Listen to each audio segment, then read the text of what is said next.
why certainly when I was in college in 2010, basically was over in people's minds. Philosophy was basically trolley problem experiments in the history of philosophy, right? Like the spirit of philosophy was very dead.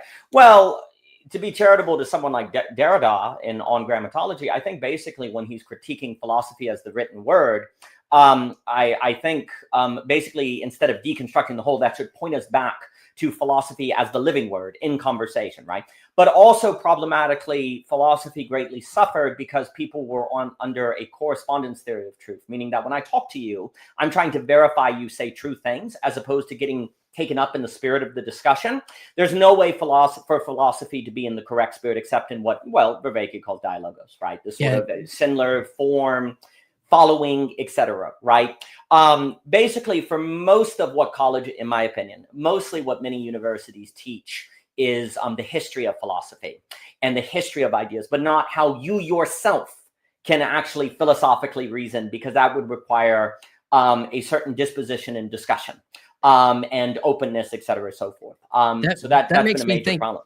That makes me think about the end of history. Fukuyama. Mm-hmm. Yeah, that spirit of what we're just looking at philosophy now because we've kind of come to the end of history. That was still, that meme was very powerful even in 2010s in the universities and even just from my understanding, I had this similar conversation with a guy named Justin Wells, who's a filmmaker in the corner, and he said the same thing. As he was like excited to study philosophy, and it ended up being a lot of about philosophy, not like the practice of philosophy. We weren't doing philosophy. And a lot of that comes through like, well, ideas are actually dangerous. And it seemed like the university was only concerned about ideology, like aimed at an ideology versus, not only, but, in a general sense, as opposed to some kind of dialogue within that space that, had originally been intended for, I think, for my, cursory understandings of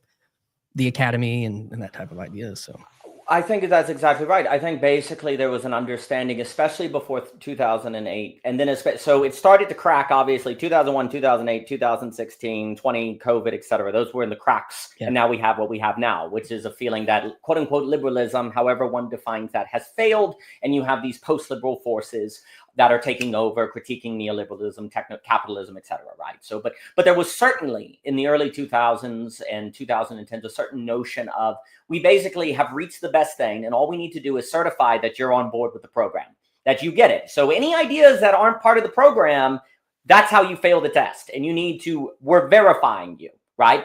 There's a way in which certification actually became verification, that we can verify you're part of the program, and thus you're certified, right? Well, that I think has led to some backlash we are now seeing, because people are like, I don't agree with the idea that I am only certified to be part of the middle class if you verify that my ideology matches yours, right? And that leads to all sorts of problems.